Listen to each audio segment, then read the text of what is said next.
This is Zach Dyer and Angus Hall. We are the creators of Castle Conquer. This is a card strategy game that incorporates a board. Many of you may have played games similar to it, and we hope this might be interesting, and we didn't expect we were going to go this far. So how we made this invention, Zach came up to me whenever we were participating in our yearly Invent Idaho competition, and he said, "Do you want to make a board game?" And I agreed. We have both we are good at board games, and we really like them and have played many of them.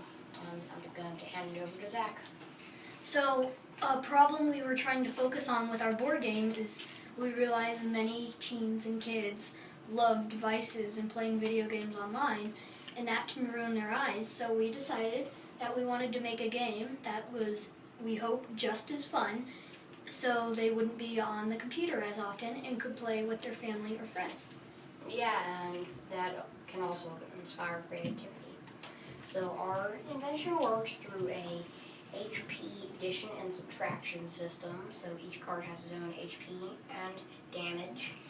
And you may have seen this in games like Magic or Pokemon. So you add and subtract this, but it's across a wider array. You could have like 5 cards attacking at once, across to the other player. Now, this may seem complicated, but the concept is actually pretty easy to understand once you've got some experience around it. Okay, so the only people who have used this invention is me, Angus, and a few of our friends. Me and Angus are the only ones to play the most recent version of the game, and we are the only ones to have completed an entire game. It's just other times we ran out of time. And the main thing we were testing this game for when we played it was if we needed to balance anything, or if we had to find any flaws. We also, things we learned that caused us to change some stuff in our invention was that it's hard to take concepts without being copyrighted. So we did take some concepts, but we credited people, and then we modified their concepts into our own. And people, I think, that would like this game would, again, be video gamers who like tower defense and other games where you're one-on-one against your opponent trying to take over his main fortress. Based on today's industry in board games, I think this would be a big hit. It combines many things that people like. Like, it's shown that people like subtraction addition games that include HP, because it's been found there's hit games like Magic and Pokemon that have really made a long shot, but this also incorporates the board, which has so many other games that are going on right now that have that concept. So I think this will make a lot of people will like this. It takes people away from devices, but it still inspires creativity. Would you rather raise your IQ and learn things, or raise obesity by sitting on the couch? Keep on conquering. Yeah.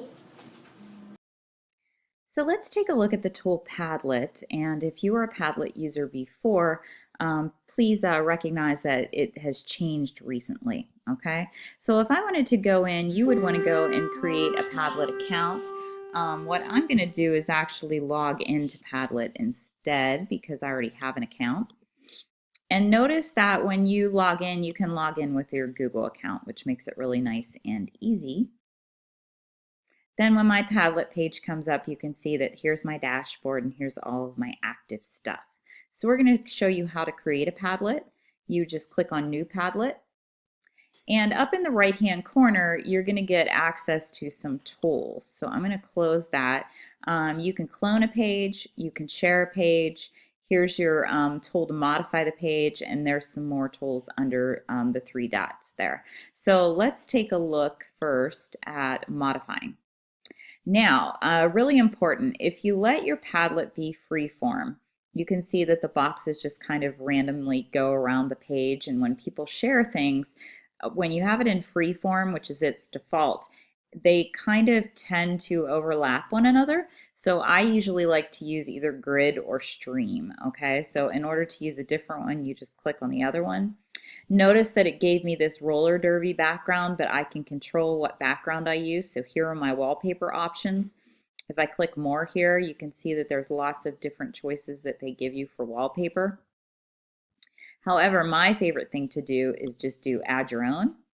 And then you can upload a picture that you might have and use it instead. So I'm going to use this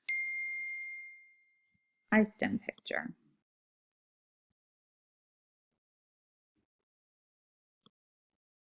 Okay, so you can see now that I have a unique background, but you can put in whatever background you want to. There's also a theme down here, but notice you have to have the premium plans for the themes, and no need to have a premium plan. You can get everything for free that you would probably use. You can use a symbol if you want to, and if you do a symbol, notice it appears up in the upper left-hand corner of your page. So hopefully, you know, I don't think it's a necessary thing that you use that. Sorry, my Padlet message just popped up there for a second. You can also tag your Padlet page if you want to.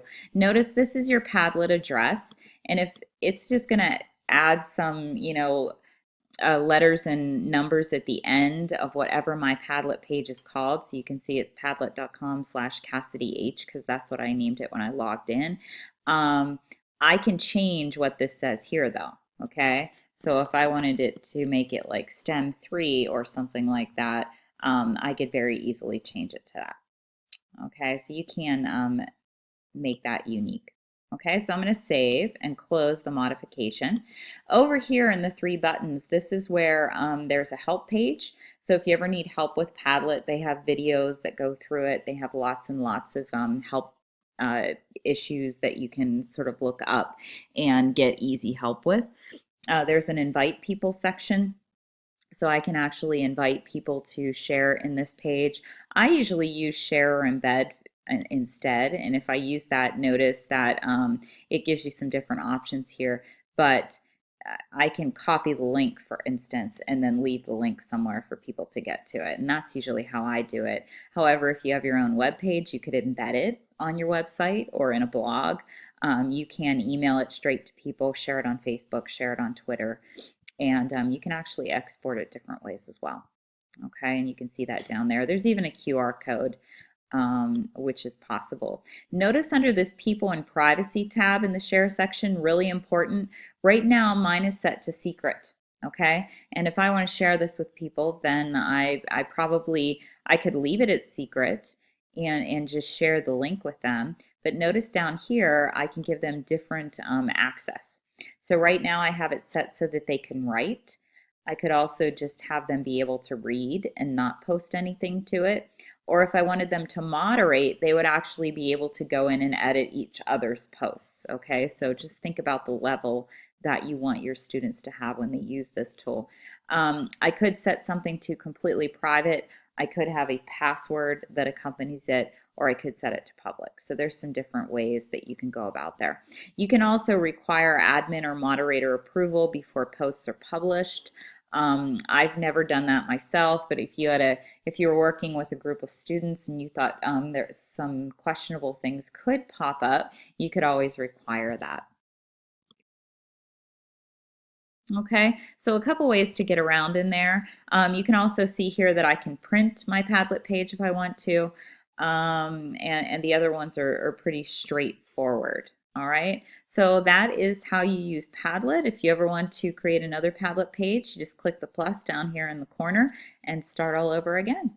Okay, so have fun collaborating with students in Padlet. Thanks.